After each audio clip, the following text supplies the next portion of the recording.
Assalamualaikum warahmatullahi wabarakatuh. Sebelumnya, perkenalkan saya Nerissa Mutiara Murpratiwi dengan NIM 141006200046 dari Program Studi Ilmu Komunikasi.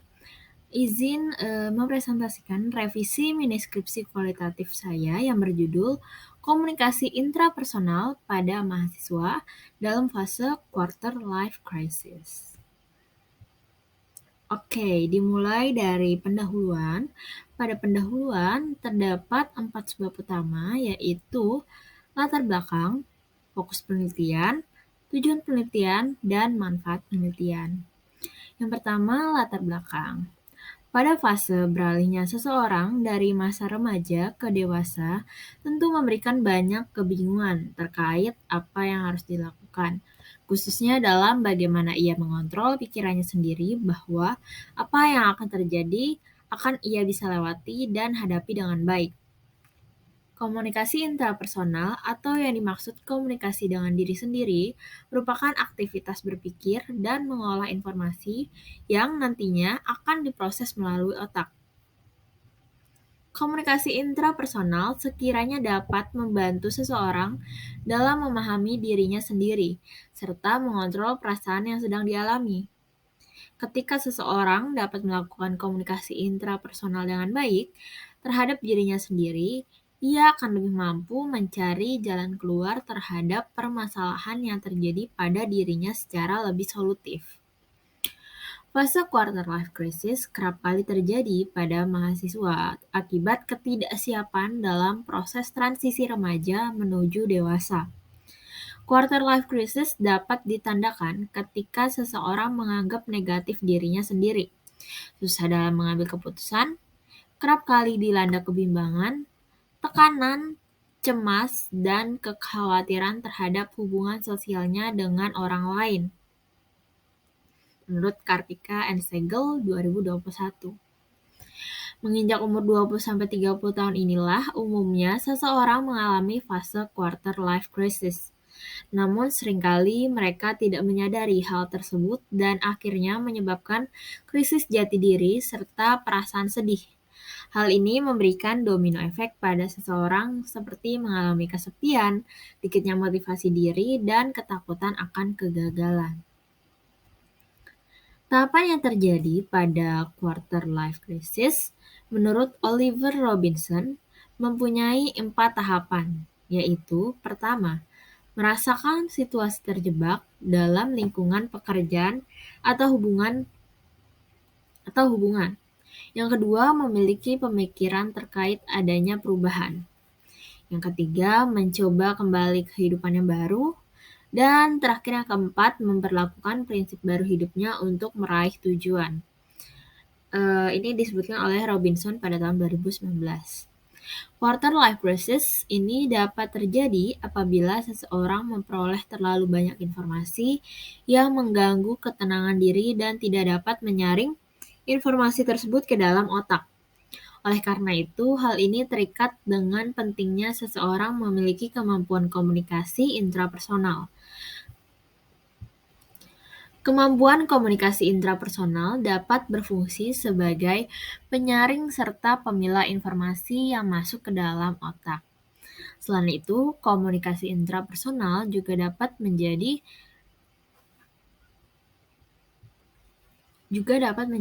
fondasi sebelum berkomunikasi dengan orang lain. Sebab yang kedua, fokus penelitian. Komunikasi intrapersonal merupakan komunikasi yang dilakukan dengan diri sendiri atau dimaksudkan dengan bagaimana fondasi sebuah komunikasi terjadi. Seorang mahasiswa yang berada pada jangkauan umur 18-12 tahun merupakan umur yang seringkali rentan mengalami fase quarter life crisis. Karena adanya perubahan yang cukup drastis pada beberapa faktor dalam proses kehidupan remaja menuju dewasa. Oleh karena itu, fokus yang dilakukan pada penelitian ini adalah untuk mengetahui bagaimana komunikasi intrapersonal pada mahasiswa dalam fase quarter life crisis. Sebab yang ketiga selanjutnya yaitu ada tujuan penelitian. Mahasiswa yang mengalami fase quarter life crisis kerap kali bingung bagaimana cara mereka keluar dari permasalahan quarter life crisis tersebut. Permasalahan ini berkaitan erat dengan bagaimana ia berkomunikasi dengan dirinya sendiri. Oleh karena itu, penelitian ini memiliki tujuan untuk mengetahui komunikasi intrapersonal pada mahasiswa dalam menjalani fase quarter life crisis.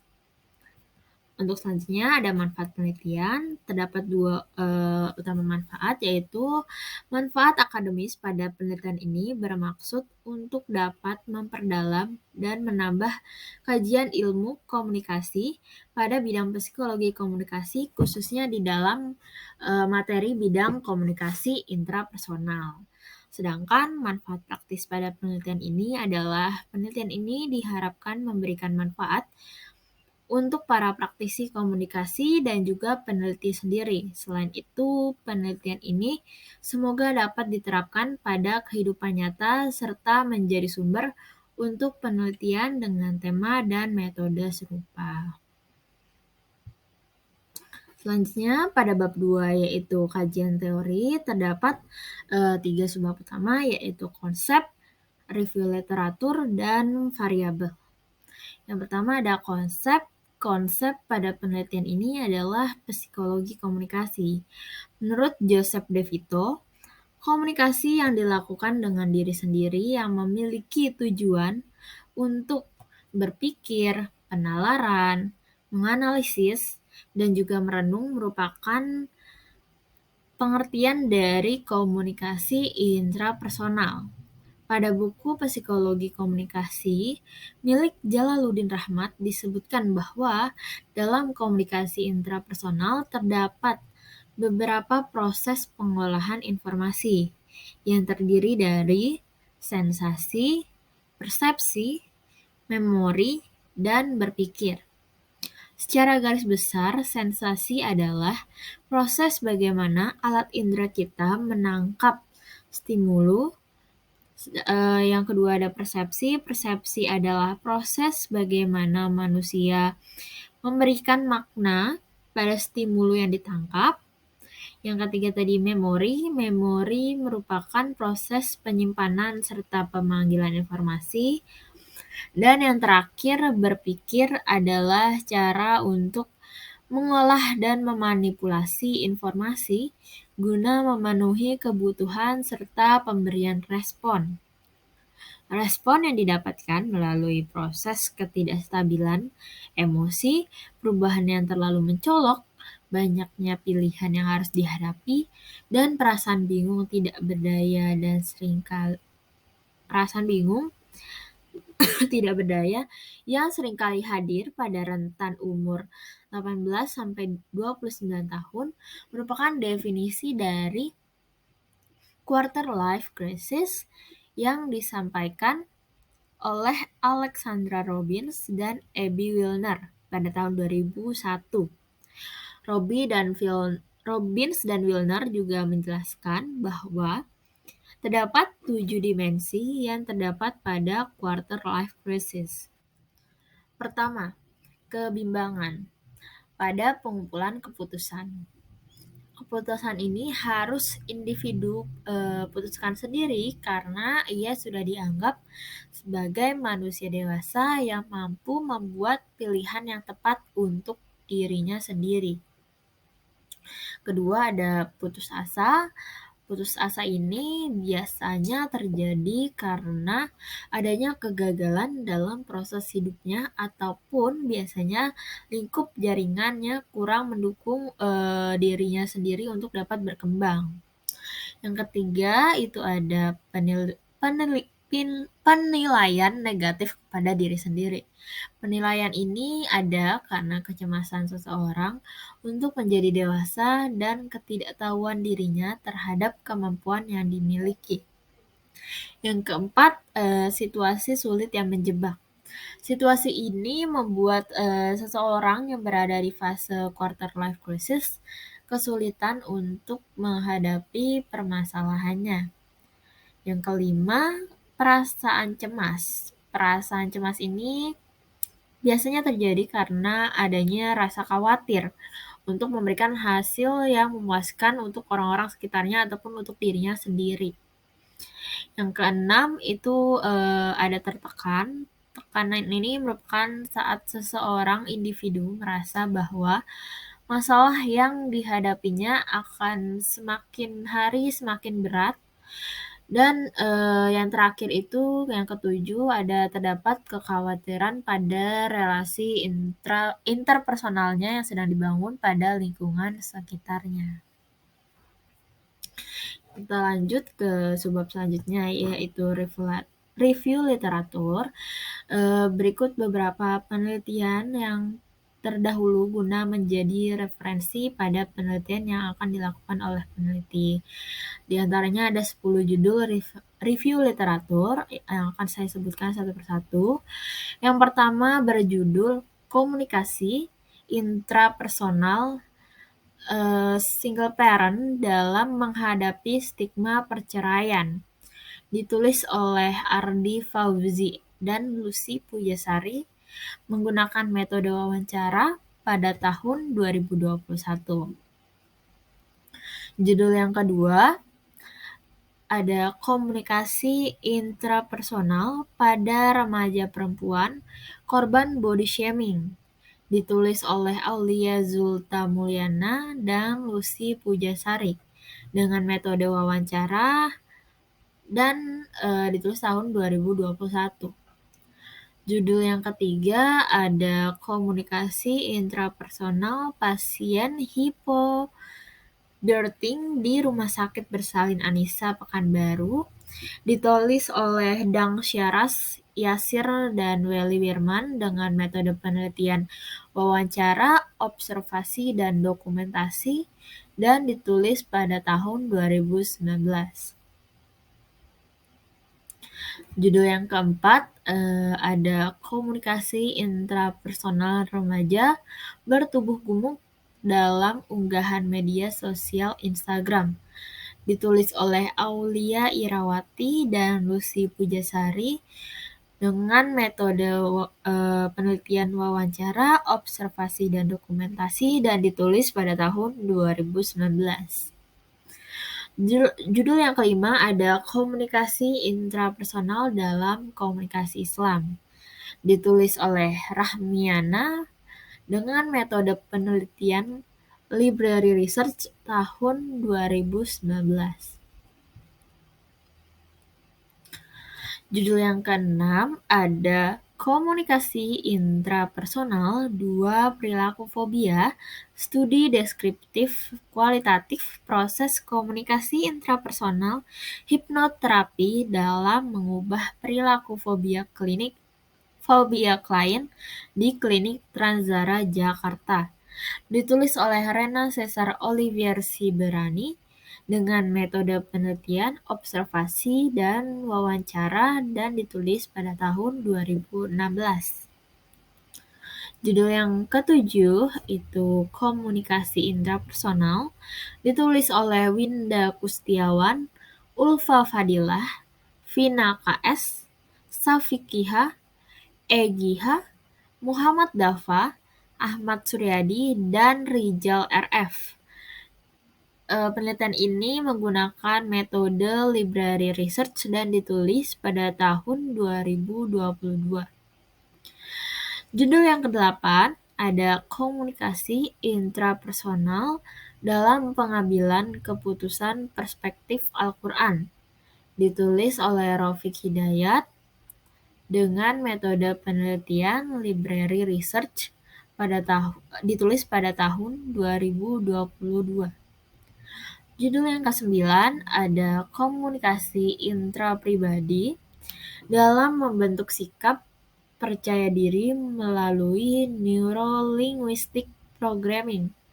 Ditulis oleh Ode Nuruliani dengan metode penelitian observasi dan ditulis pada tahun 2018. Judul yang terakhir yang ke-10 itu komunikasi intrapersonal dalam menghadapi quarter life crisis pada komunitas Winsa Student Forum atau USV. Ditulis oleh Nadira Nurul Iman dengan metode penelitian wawancara dan ditulis pada tahun 2021. Jadi ada 10 referensi literatur yang digunakan untuk penelitian terdahulu di penelitian ini.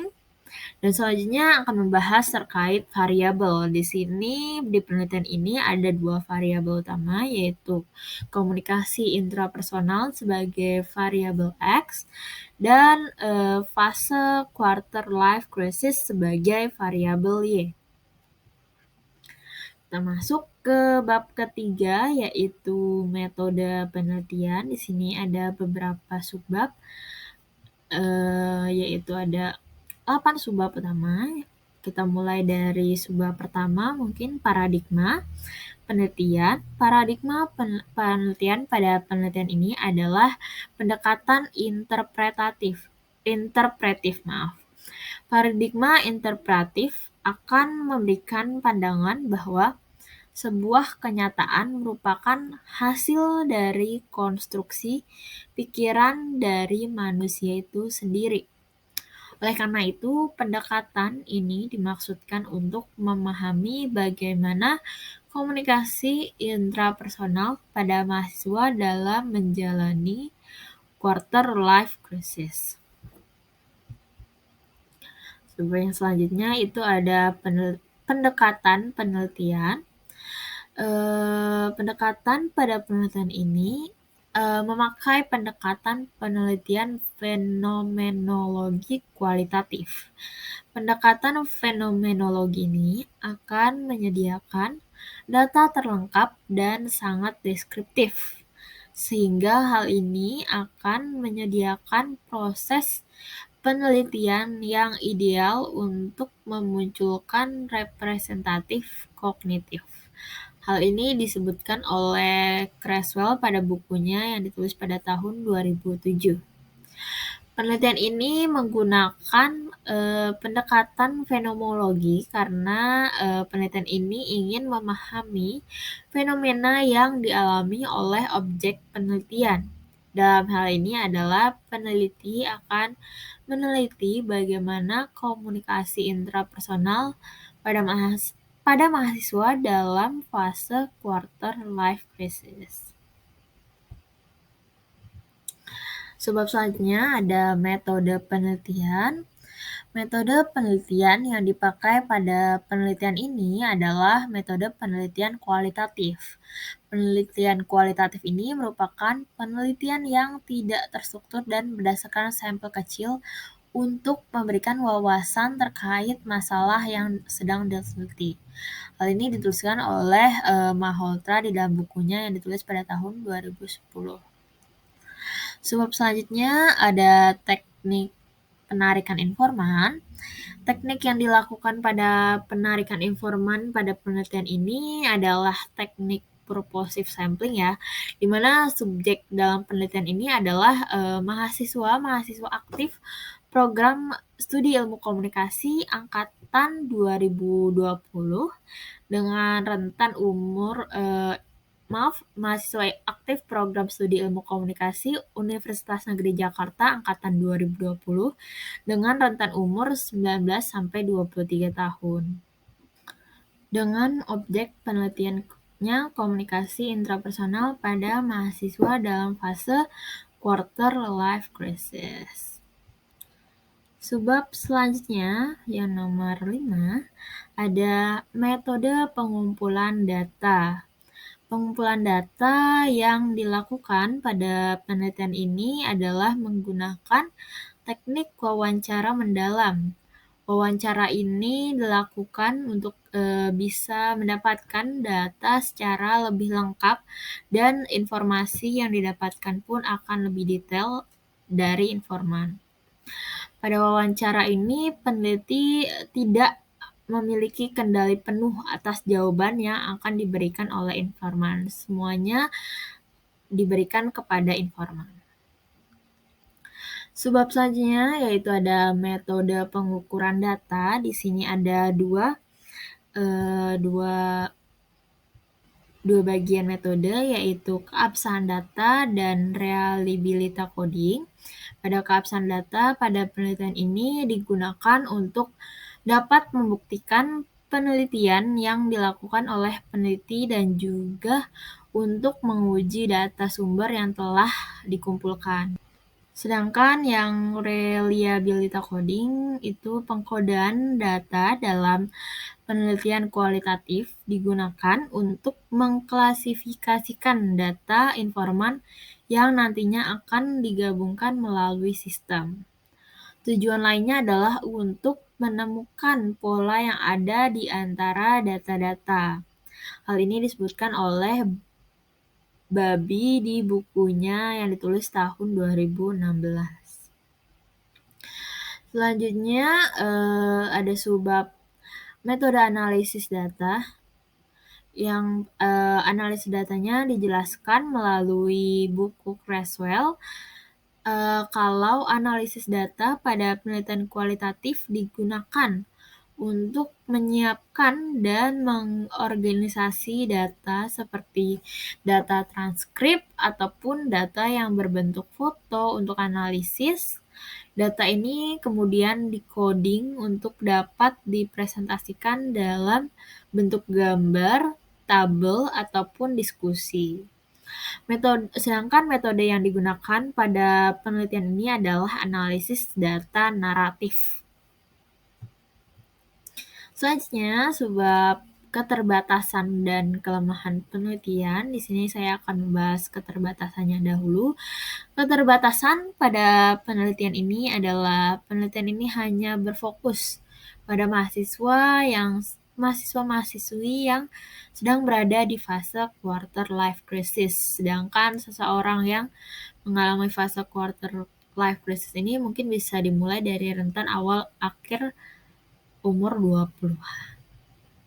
Sedangkan pada kelemahan pada penelitian ini adalah pengumpulan data oleh informan hanya dilakukan dengan metode wawancara dan variabel yang digunakan pada penelitian ini bukan satu-satunya faktor yang berfungsi untuk menghadapi fase quarter life crisis. Oke, selanjutnya ada lampiran. Di lampiran ini ada 3 subbab ya, yaitu data masalah atau uniqueness proposal penelitian, terus ada pertanyaan wawancara, dan ada operasionalisasi konsep atau OKA. Di sini saya mungkin akan membahas data masalah dulu ya, data masalah atau keunikan pada penelitian ini. Keunikan yang terdapat pada proposal ini adalah bagaimana komunikasi yang terjadi di antara diri sendiri dapat menjadi sebuah usaha atau cara untuk dapat melewati fase quarter life crisis pada mahasiswa. Selanjutnya ada pertanyaan wawancara. Di sini di penelitian ini terdapat beberapa pertanyaan wawancara. Berikut beberapa pertanyaan yang dilampirkan pada wawancara bersama para informan. Informan di sini tadi mahasiswa Universitas Negeri Jakarta, ilmu komunikasi dengan program studi ilmu komunikasi yang sedang mengalami fase quarter life crisis. Berikut beberapa pertanyaannya akan saya bacakan.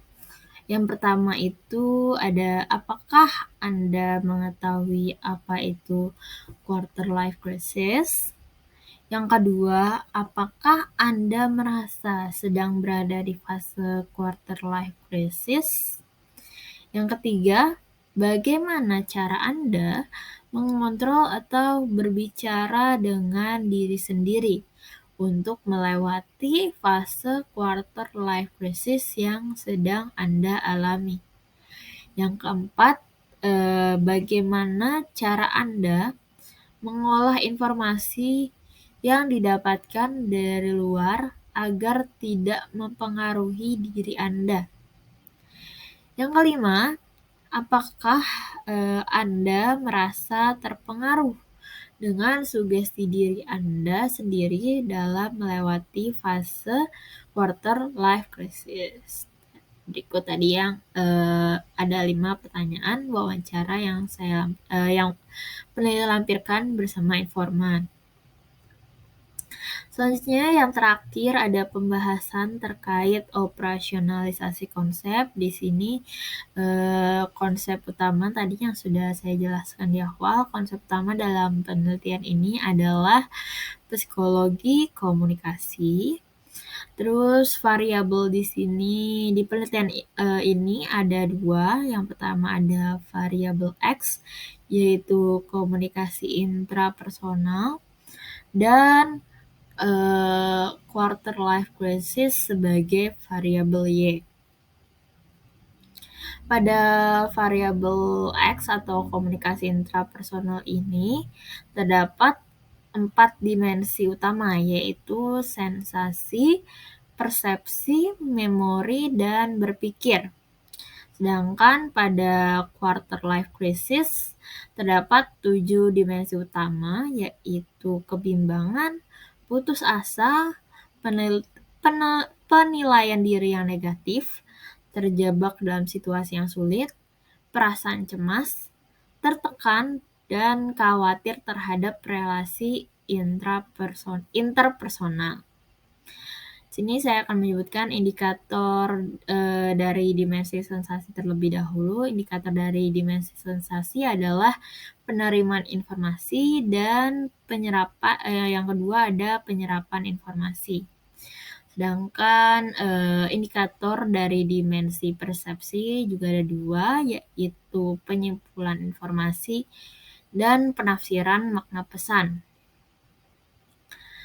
Terus yang ketiga, indikator dari dimensi memori itu juga ada 2, yaitu pengaruh persepsi dan penyimpanan informasi. Terus yang keempat, itu indikator dari dimensi berpikir, yaitu ada 2 juga, yaitu berpikir autistik dan berpikir realistik. Ini memakai skala interval ya dari 4 dimensi tersebut. Selanjutnya ada indikator dari dimensi kebimbangan, yaitu ada 3. Pertama, susah dalam pengambilan keputusan. Yang kedua, tidak adanya pengalaman. Yang ketiga, banyaknya pilihan yang ada. Selanjutnya, indikator dari dimensi putus asa terdapat 3 juga, yaitu pertama, kegagalan dalam suatu aktivitas. Yang kedua, tidak percaya diri.